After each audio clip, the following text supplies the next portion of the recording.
నాయకులు జమ్మలమడుగు నియోజకవర్గ సమన్వయకర్త గౌరవ ఎమ్మెల్సీ శ్రీ రామసుబ్బారెడ్డి గారి ఆదేశాల మేరకు ఈరోజు ఈ మీడియా సమావేశం నిర్వహించడం జరిగింది. ఈ మీడియా సమావేశం ముఖ్య ఉద్దేశం మనందరికీ తెలుసు. గత గురువారం అనగా 30వ తారీఖున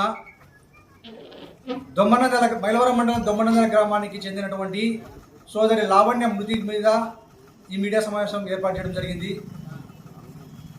ఆ రోజు ఆమె ఆత్మహత్య చేసుకున్న తర్వాత పోలీసు వారి కథనాల మేరకు మీడియాలో వచ్చిన అంశాలు ఆమె బీటెక్ చదివిందని, దాని తర్వాత ఉద్యోగం రాక మనస్తాపానికి గురై మానసిక స్థితి సరిగా లేక ఆత్మహత్య చేసుకుందని చెప్పేసి పోలీసుల కథనాల ద్వారా మీడియాలో ఆ రోజు వచ్చింది. అయితే గత 3-4 రోజుల నుంచి ఏదైతే మీడియాలో కానీ సోషల్ మీడియాలో కానీ మరియు జమ్మలమడుగు నియోజకవర్గంలో ప్రజలు చర్చించుకుంటున్న విషయం ఏంటంటే ఆమెది సాధారణంగా జరిగిన ఆత్మహత్య కాదు, ఆమె ఆత్మహత్య వెనుక చాలా అనుమానాలు ఉన్నాయి.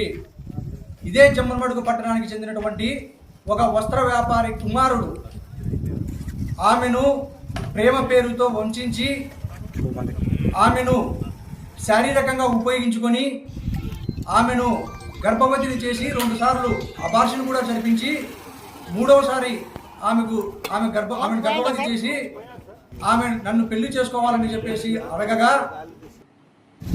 ఆమెను ఆత్మహత్య చేసుకునేటట్లుగా ప్రేరేపించడమా లేకపోతే హత్య చేసి ఆత్మహత్యగా దాన్ని సృష్టించమా జరిగిందని చెప్పేసి ఈరోజు జమ్మలమడుగు నియోజకవర్గంలో ప్రతి ఒక్కరు కూడా చర్చించుకుంటూ ఉన్నారు.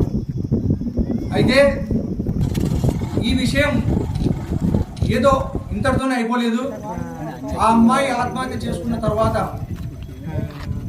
ఒక అధికార పక్షానికి చెందినటువంటి ఒక వ్యక్తి దగ్గర పంచాయతీ జరిగి దాదాపుగా 4.5 నుంచి 5 కోట్ల వరకు ఒక డీల్ జరిగి దాన్ని ఆత్మహత్యగా సృష్టించడానికి అన్ని విధాలుగా ప్రయత్నాలు జరిగినాయి అని చెప్పేసి అది కూడా బయట ప్రజల్లో నమ్ముతా ఉంది. మేము ఈరోజు కోరుతా ఉన్నది ఏంటంటే ఈ కోణంలో ఏదైతే ఒక వస్త్ర వ్యాపారి కుమారుడు ప్రేమ వ్యవహారం జరిపించాడు, తర్వాత ఆమెను శారీరకంగా వాడుకొని ఆమె చనిపోవడానికి కారణమైనటువంటి ఏదైతే ఇప్పుడు ప్రచారం జరుగుతుందో ఈ కోణంలో దర్యాప్తు జరిపించాలని చెప్పేసి గౌరవ పోలీసు వారిని కోరుతా ఉన్నాము. అంతేకాదు ఆమె మరణించే నాటికి కూడా గర్భవతి అని చెప్పేసి బయట చెప్తా ఉన్నారు. మరి పోస్ట్మార్టం చేశారు. పోస్ట్మార్టంలో ఈ విషయాలన్నీ పోస్ట్మార్టం చేసేటప్పుడు ఆ కోణంలో కూడా పోస్ట్మార్టం చేశారా లేదా అనేది కూడా పోస్ట్మార్టం రిపోర్ట్ వస్తే తెలుస్తుంది. ఒకవేళ చేయకపోతే రీపోస్ట్మార్టం చేయడానికి కూడా మేము డిమాండ్ చేస్తూ ఉన్నాము. ఇది ఆషామాషి విషయం కాదు, ఇది చాలా సమాజానికే ప్రమాదకరమైన విషయం.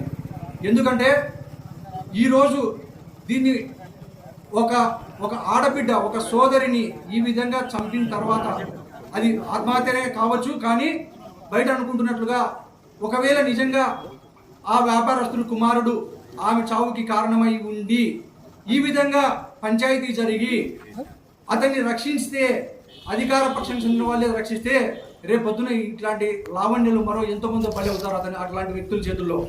కాబట్టి ఇది సమాజానికే చాలా ప్రమాదం. దీని మీద మేము చాలా లోతైన విచారణ చేయాలని చెప్పేసి కోరుతా ఉన్నాం వైఎస్ఆర్ కాంగ్రెస్ పార్టీ తరఫున. అంతేకాదు మరొక విషయం కూడా సోషల్ మీడియాలో చూశాను. ఈ విషయంలో ప్రతిపక్షం వారు కూడా ఏదో డబ్బులు తీసుకున్నారు మరొకటి అని చెప్పేసి దాన్ని తీవ్రంగా ఖండిస్తూ ఉన్నాం. మా నాయకుడు రామసుబ్బారెడ్డి గారు ఆయన సుదీర్ఘ రాజకీయ ప్రస్థానంలో ఎన్నో ఆటుపోట్లు ఎదుర్కొన్నప్పటికీ, ఎన్నో ఒడిదుడుకులు చూసినప్పటికీ ఆయన ఎప్పుడు కూడా విలువలు వ్యక్తిత్వం మీదనే రాజకీయాలు చేశారు తప్ప మరే చిల్లర రాజకీయాలు ఆయన ఎప్పుడు చేయలేదు. ఆయన ప్రోత్సహించరు కూడా. ఒకవేళ అలాంటిది ఏదైనా ఉన్నా కూడా తప్పకుండా మా నాయకుడు వాళ్ళని కఠినంగా శిక్షించాలని చెప్పేసి చెప్తా ఉన్నారు. ఈ విషయం మీద మా నాయకుడు మరొక విషయం కూడా చెప్పారు. ఖచ్చితంగా మనం జాతీయ మహిళా సంఘానికి మానవ హక్కుల కమిషన్ కూడా మనం దీని మీద పూర్తిగా విచారణ జరిపే విధంగా మనం కూడా మన తరపున ఫిర్యాదు చేద్దామని కూడా మా నాయకులు చెప్పడం జరిగింది. ఈ విషయాన్ని అయితే అంత ఈజీగా అయితే చూడద్దు. గౌరవ పోలీస్ డిపార్ట్మెంట్ వారిని కోరుతూ ఉన్నాం, దయచేసి ఆ సోదరి మరణానికి న్యాయం జరిగే విధంగా లోతైన దర్యాప్తు జరపాలని చెప్పేసి గౌరవ పోలీసు వారిని కోరుతా ఉన్నాం. ఎందుకు అంటే మనందరికీ తెలుసు, దాదాపు ఈ జూలై వస్తే సంవత్సరం అవుతుంది గండికోటలో ఒక సోదరి మరణించి. ఆమె మరణానికి కారణం ఏంటి, కారణమైన వాళ్ళని శిక్షించడం కానీ ఇంతవరకు జరగలేదు.